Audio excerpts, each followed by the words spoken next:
Hello, Fort friends, and welcome to a new month. We've brought you something a tad different than our typical content, but given how many games are constantly coming through our inbox, it's been impossible to keep up with reviewing each and every one of them. Moving forward, we're going to be doing a monthly roundup featuring any games we didn't get review videos out for. That way you can make a decision on whether you want to play them or give them a pass. This list is sorted only by alphabetical order, but we will have a little asterisk in the description next to games we particularly enjoyed.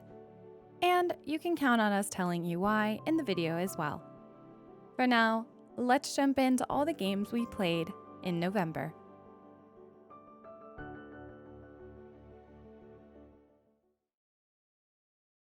First on our list is Amber Isle. In this one, you'll play as an adorable dino who has quite literally fallen from the sky and landed with a hot mess to clean up. Originally set on the path for a paleo world adventure, you're now stuck repairing and running a shop thanks to putting a huge hole in the roof. The locals will give you the rundown on how to scavenge for materials, craft items, run your shop, and even recruit dinos to your new island home. As you progress, you'll unlock more areas that'll cater to a wider variety of paleo folk and allow you to craft more complicated recipes. I have to admit, I was quite excited for this title, but I found it ended up falling short of my expectations. The starting area we're presented with is all too small to keep an open-world RPG lover like me satisfied, and the shop system was repetitive to the point where I almost entirely lost interest in it. Even after additional zones had opened up and increased my world size, it didn't diminish the feeling of repetitiveness that loomed over the entire experience. I'm not sure if the game needed more diversity in the resources, more space, or just a shop experience that didn't feel so fast all the time, or perhaps all three. But even with its adorable art and friendly dino folk, I couldn't get past a few hours in. I'm awarding Amber Isle with a neutral stamp because those who enjoy a much smaller world and simpler experience might find its wholesome charm as something to enjoy, but for me, I'll have to pass. Our second game, Critter Cafe, is a cafe shop sim meets creature collector meets puzzle game. By morning, you'll be decorating your cafe to fit your cozy aesthetic and serving customers by the couchful. By afternoon, you'll be jumping through mysterious portals, solving multi-layered puzzles, and snatching up some adorable critters to take back home to your cafe and habitat. These cute floofballs will keep you company in your shop as you make perfect latte art, serve delicious pastries, and even grant your customers a nice meal from the deli. You'll also have a slew of clients requesting private bookings with your furry friends, and these can be a great way to take a break from the bustling busyness of running the cafe. I absolutely adored the design elements of the shop and habitat in this game, and the aesthetic, along with the adorable critters, was undeniably charming. However, something about the pacing felt off, and I found myself becoming too anxious to finish playing. With so many creatures to collect, I struggled to find a balance between managing my cafe and constantly hunting for yet another friend in a new portal. At one point, I decided to focus on the shop management for a few days and level up my bonds with other creatures, but soon found myself bored by the repetitive minigames and a quest list 15 portals long. It was just too much, yet somehow not enough all at the same time. It's honestly a shame because I wanted to love this one, but in the end, I'm giving it a neutral rating. It just didn't quite align with the type of experience I enjoy. Next, we're taking a look at Dragon Age: The Veilguard.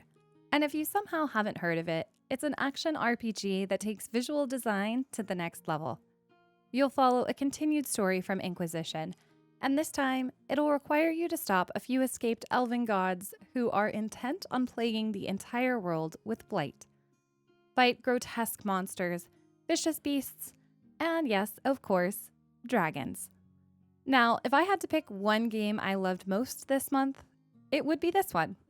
As someone who grew up playing RPGs like World of Warcraft and Elder Scrolls, something about the action RPG combat is just so addicting to me. Balanced with quests that keep me moving forward in endless directions, well, it's my heaven. Dragon Age offers some huge accessibility options, and even though I'm playing on default, they've both tuned it up and down for those who want to enjoy the story of the world without the endless frustration of bosses that push your limits. For me, though, the ability to customize each of my party characters and combine different mechanics to make deadly combos in battle, well, it was just good fun. Honestly, I can't get over the graphics. It's not often that I want to stop and take a picture in a video game, and I assure you I have enough screenshots to show that the art is next level. Coupled with the fact that it ran on Ultra right out of the gate with no tinkering needed, then maybe you'll understand why I'm awarding it with our stamp of approval. Don't gasp, but up until this month, I hadn't played this cute little management sim. Minami Lane is a cozy street builder meets shop sim where you'll be completing challenges to keep the townies happy. Manage your shops to achieve maximum customer satisfaction, pick up trash to keep your streets clean, and don't forget to pet the cat. No, really, it awards bonus coins. The game also offers sandbox mode for if you enjoy a completely free experience. I couldn't believe how cute and quaint this game was. From the soft graphic style to the soundtrack that's now permanently stuck in my head. I particularly enjoyed that you had to apply customer feedback in an attempt to perfect your shops to maximize income and town satisfaction. Honestly, my only complaint about this one is how short it is. By the time I finished it, I was itching to play more. But for its small price, it's worth the experience. This one's earned a stamp of approval as we'll definitely go back and play it again. And I can't wait to see what this dev team duo cooks up next.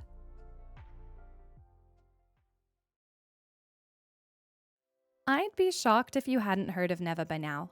Developed by the same creators of Gris, this unbelievably gorgeous platforming puzzle game will pull at your heartstrings as you take a journey through a beautiful watercolor world.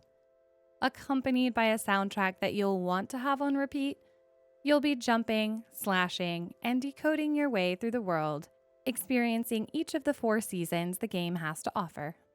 With each new season, a new environment, and a new enemy to face awaits you. But as you progress, your little wolf friend Neva will be there by your side, growing and learning. If you were unaware, Neva is nominated for Indie Game of the Year, and rightfully so. Their attention to detail in terms of their art and creation is profound, and the nonverbal experience is a delight to the senses.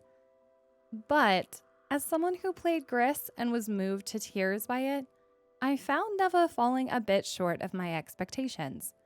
The puzzles felt easier, and the combat often felt monotonous and mediocre. There wasn't a moment that I ended up stuck or confused, and for me, if a puzzle game doesn't have my mind working to full capacity, then it's a tad lacking. Regardless of my critique, I am awarding it with our stamp of approval. The story is moving with an art style and soundtrack that's unmatched. If you haven't played Gris, you won't share the same complaints I had anyway, so even more reason to check it out. One game we played this month with an immense amount of heart is Spiral. It explores the very real and rough topic of mental degeneration, and those that have dealt with this personally may want to avoid it. But if you're that gamer who enjoys feeling something deep in the games you play, then you'll want to give this one a look. It follows the story of an old man as he revisits childhood memories both with friends, family, and even school. The story was touching and the gameplay well woven and a chapter-like experience that has you curious to open each new door that's presented in front of you. While I tend to struggle finishing story-driven titles, since they put me in a sleepy state that makes it hard to finish them, I am awarding Spiral with our stamp of approval. The team has taken great care to craft this experience in a mindful yet positive way, and sheds light on a difficult topic, but is somehow just so peaceful to play. If you're a narrative lover, then this is one to consider for sure. Towers of Aghasba is a new open-world RPG adventure in which you'll aid your colony in settling down on the island your civilization used to call home. You all quickly realize that it isn't the lush paradise you remember, and only planting giant tree seeds and restoring life to the area will allow you to live and thrive in this now harsh place. You'll build up your settlement, craft gear to survive, and complete quests to solve the mystery of what's happened to the land. Watch out though, for every cute creature willing to eat the berries you feed them, there are equal ones willing to eat you as their next meal, so be prepared for some combat. I'm going to bluntly say that I'm not ready to review this game yet, as I experienced too many bugs and graphic issues to consider it polished enough for an opinion. Ironically, I loved how the game systems work together and found myself enjoying the quests and gameplay, but it's just too far from complete to showcase and offer a review for it, so you'll have to wait patiently for more from us on this one. I'm always looking for some new great co-op party game to keep family entertained during the holidays, or friend groups fresh with funny new experiences. Unrailed 2 Back on Track is exactly that. The entire point of the game is to keep your train on the tracks by quickly placing them down to avoid obstacles, animals, and even big bad bosses that will come hunt your train down, intent on being its doom.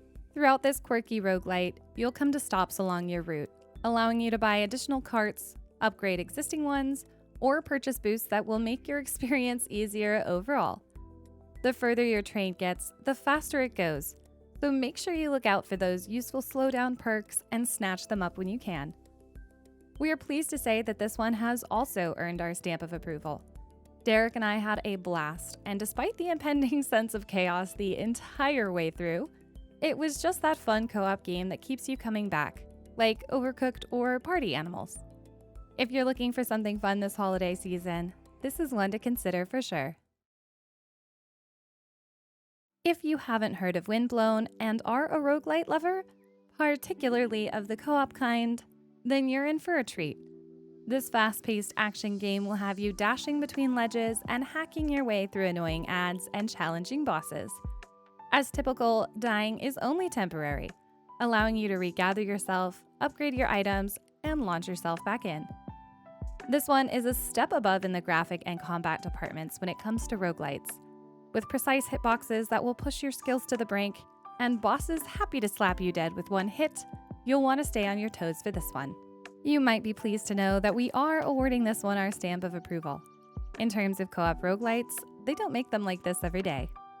Derek and I are still revisiting the game and finding new things to enjoy about it. Though, for those that are interested in checking out the co-op experience, just know that you'll need to play the game in single player to unlock co-op, so be prepared to hack it solo for your first run. That's it for this month, but honestly, November was a blast.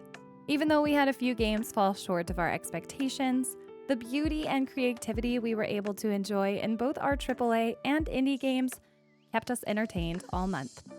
We look forward to seeing what December has to offer. If there are any games you'd like us to check out in the future, feel free to drop a comment below, and don't forget to like and subscribe if you enjoyed the video. It really helps our channel more than you know. For now, we'll say thanks for watching, and we'll see you in the next one.